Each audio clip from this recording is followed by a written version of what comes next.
Menteri Keuangan Purbaya Yudisadewa menegaskan akan memberantas impor bal pakaian bekas atau balpres yang selama ini merugikan negara.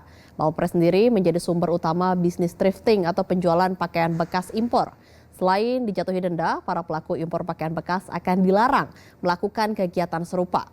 Apakah kebijakan ini akan efektif menekan praktik impor ilegal atau justru menimbulkan dampak sosial baru di masyarakat? Kita akan mengulasnya lebih dalam bersama Ketua Asosiasi Produsen Serat dan Benang Filamen Indonesia, Redma Gita Wirawasta. Terima kasih Mas Redma atas waktunya di Jawpos TV. Terima kasih. Malam. Mas Redma, bagaimana melihat langkah Menkyu Purbaya untuk menindak tegas mafia impor baju bekas ilegal? Apakah ini realistis di tengah lemahnya pengawasan impor selama ini? Ya, ini memang hal yang sangat-sangat harus dilakukan ya. Jadi saya kira ini kan sudah mengkhawatirkan ya. Industri tekstil ini kan sudah diserang sana sini ya, bukan hanya impor pakaian bekas, tapi impor-impor lain, impor dumping, impor ilegal yang lain. Tapi ini adalah salah satu sektor atau salah satu kasus yang memang harus diselesaikan. Dan kasusnya ini memang utamanya itu ada di Bea Cukai ya, yang langsung di bawahnya Pak Purbaya. Jadi kalau selama ini penindakan-penindakannya ada di sisi pedagang dan itu nggak efektif karena apapun yang dilakukan di sisi perdagangan, kalau barang impornya terus masuk ya percuma. Jadi memang ini harus dilakukannya di tempatnya Pak Purbaya dan saya kira Pak Purbaya sangat mengerti itu dan akhirnya juga mengeluarkan statement dan akan melakukan langkah untuk pemberantasan importasi ilegal barang bekas gitu. Ya, sejauh mana dampak ekonomi dari maraknya impor baju bekas ilegal terhadap industri tekstil dalam negeri? Ya tentu ya selain selain pertama kan sektor ini kan eh, menyerap tenaga kerja ya. Jadi memang kalau dilihat dari kasus ini kan yang terserangnya adalah IKM ya di hilir industri hilir yang produksi pakaian jadi ya industri-industri garment gitu ya. Tapi yang jadi masalah juga adalah industri garment atau industri KM-KM ini membeli bahan baku kan dari lokal juga, beli kainnya dari industri lokal. Industri kain ini beli benang dari industri lokal juga, terus sampai industri serat, sampai industri petrochemical. Jadi dampaknya ini bukan hanya terhadap satu sektor di hilir saja, tapi rantai sektor sampai ke belakangnya satu ekosistem ini jadi rusak semua gitu ya gara-gara praktek importasi ilegal ya terutama ilegal pakaian bekas gitu. Jadi dampak dari situ. Nah, dari situ kan ada dampak-dampak lain. Dampak lainnya adalah tenaga kerjanya kan jadi banyak pabrik yang tutup, banyak yang stop gitu ya. Terus juga dari sisi apa daya beli masyarakat gitu, begitu banyak banyak perusahaan-perusahaan tutup, banyak PHK, tentu daya beli masyarakat juga jadi lemah gitu. Nah, selain itu pendapatan untuk pemerintah ini yang paling pasti ya. Kalau itu dibuat di dalam negeri, itu kan PPN dari hulu, dari petrochemical, industri serat, industri kain, industri benang, industri kain, industri itu kan ada PPN-nya semua. Kita bayar PPN semua. Tapi kalau ini karena ilegal, dia nggak bayar pajak, sama sekali nggak bayar pajak. Gitu. Jadi dampak ekonominya sangat masif begitu ya. Ya, menurut Mas Retma sendiri, apakah impor baju bekas yang menjamur disebabkan oleh faktor harga, gaya hidup, atau lemahnya kebijakan pengawasan? Yang pasti lemahnya kebijakan pengawasan gitu. Karena kalau harga itu kan ikutan, efek ikutan. Jadi memang harganya kan banyak yang apa banyak yang excuse bahwa ini kan harganya murah gitu ya.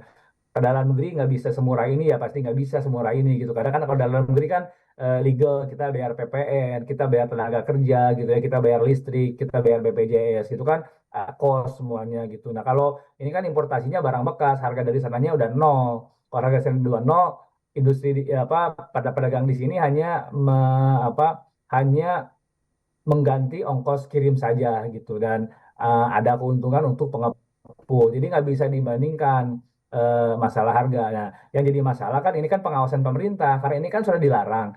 Kenapa pemerintah melarang? Kenapa ada aturan melarang? Karena efek efek ekonominya merusak. Nah, tapi kan meskipun ada aturannya, barang ini kan terus-terusan masuk. Artinya dari sisi implementasi, dari sisi pengawasan yang sangat lemah. Nah, dengan adanya statement Pak Purbaya dan niat Pak Purbaya, langkah Pak Purbaya untuk menghentikan untuk menghentikan praktek ini, artinya pengawasannya yang akan akan dilakukan perbaikan, terutama di wilayah Bea Cukai.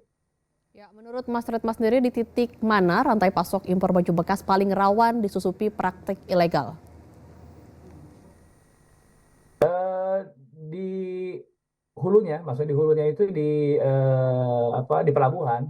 Karena ini kan kalau dulu kan impor pakaian bekas itu kan emang sudah lama, sudah dari 10 tahun, mungkin 20 tahun lalu ada gitu. Tapi dampaknya tidak masif dan tidak merusak karena sedikit volumenya. Karena mereka dulu masuk lewat pelabuhan-pelabuhan kecil, lewat kapal-kapal kayu gitu ya. Nah, kalau sekarang kan ini kan impor ilegal, ini pakaian bekas, impor-impor yang ilegal ini kan masuknya lewat pelabuhan besar lewat kontainer gitu ya. Jadi titik di situ yang titik paling rawannya gitu. Jadi ini yang harus dilakukan perbaikannya justru ada di pelabuhan yang menjadi tempat masuk dari barang-barang impor ilegal ini. Ya, Mas Retma. Sebenarnya kan memang impor barang bekas ini sudah dilarang seperti itu. Aturannya sudah ada, namun masih saja kita kebobolan. Nah, apakah dengan statement dari Menkyu ini efisien atau efektif untuk menggagalkan praktik ilegal ini? Kalau statement aja pasti nggak efektif gitu ya. Tapi saya yakin sih apa yang dilakukan Pak Purbaya, beliau sangat tahu gitu ya bahwa ini kan praktek ini terjadi karena ada kerjasama dari tiga elemen. Yang pertama adalah elemen dari eh, oknum petugas bea cukai. Yang kedua adalah dari importir ya pengusahanya, pengusaha logistik, pengusaha retail gitu ya. Nah, yang ketiga adalah dari backingnya. Ini ada backingnya nih pasti. Backingnya nggak mungkin kalau nggak ada backing. Mereka berani melakukan importasi sebesar ini, senyaman ini, dan secara masif ya. Jadi yang pertama harus dilakukan tentu adalah membersihkan internalnya. Internalnya ini kalaupun nanti yang diberantas adalah pengusahanya, dikasih hukuman gitu ya, dikasih tidak diberikan izin impor gitu ya, atau dimasukkan penjara atau lain-lain. Mereka ini gampang berubah. Nanti ada lagi perusahaan-perusahaan lain yang baru gitu ya. Kalau masih dibantu oleh oknum-oknum bea cukai. Jadi yang pertama harus dilakukan adalah pembersihan di internalnya bea cukai dulu. Nah, baru penegakan hukum untuk dan sanksi untuk pengusahanya. Kalau masalah backing sih nanti ketika Pak Purbaya secara tegas itu melakukan penindakan terhadap oknum-oknumnya, terhadap pengusahanya, saya kira backing-backing ini akan mundur karena mereka tahu nih meskipun mereka selama ini membackingi praktek seperti ini kan melanggar hukum gitu ya. Jadi saya rasa mereka akan mundur ketika Pak Purbaya secara tegas melakukan penindakan. Ya, masuknya barang ilegal di bea cukai ini kan sudah menjadi masalah yang ada sejak lama begitu.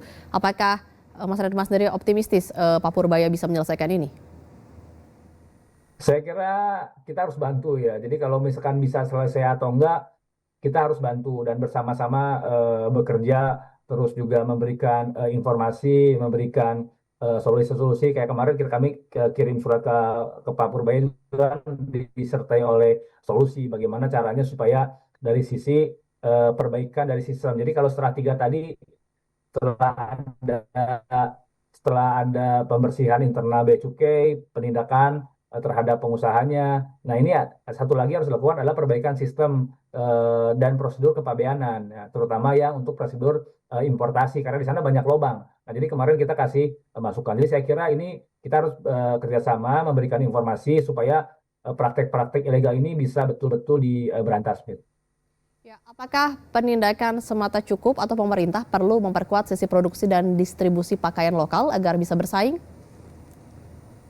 Saya kira kalau untuk persaingan ini kan kita bisa bersaing kalau secara fair. Maksudnya secara fair, kalau kita bicara barang ilegal kan persaingannya nggak fair. Jadi banyak yang salah kaprah gitu ya, banyak yang salah sisi, banyak yang mikirnya terbalik gitu ya. Dia bilang ya kan barang impor ilegal masuk karena dalam negeri tidak bisa kompetitif. Ya pasti tidak bisa kompetitif. Kalau kita kan bayar pajak, mereka nggak bayar pajak, gimana caranya bisa kompetitif gitu ya? Gimana caranya bisa bersaing? Kan persaingannya nggak fair. Terus lagi kalau yang nggak ilegal, mereka masuk dengan cara dumping dan banyak bukti-buktinya bahwa itu dumping gitu ya. Tapi nggak dilakukan penindakan. Jadi masalah kompetisi, masalah dalam negeri dari sisi supply tentu kita pengusaha ingin selalu kompetitif gitu ya. Dan buktinya kita masih bisa ekspor di negara lain ketika persaingan secara fair kita masih bisa ekspor. Nah, jadi dalam negeri ini persaingannya harus equal, harus pada level yang sama gitu. Kalau kita bayar pajak, ya barang impor pun jangan ilegal dong. Kalau ilegal kan nggak bayar pajak, jadi nggak akan sama gitu dari sisi situnya gitu. Ini jangan berpikir terbalik bahwa kita nggak kompetitif. Kita kompetitif asal bersaingnya secara fair, sama-sama bayar pajak begitu. Setelah bergabung bersama Jopos TV, Ketua Asosiasi Produsen Serat dan Benang Filamen Indonesia, Redma Gita Wirawasta.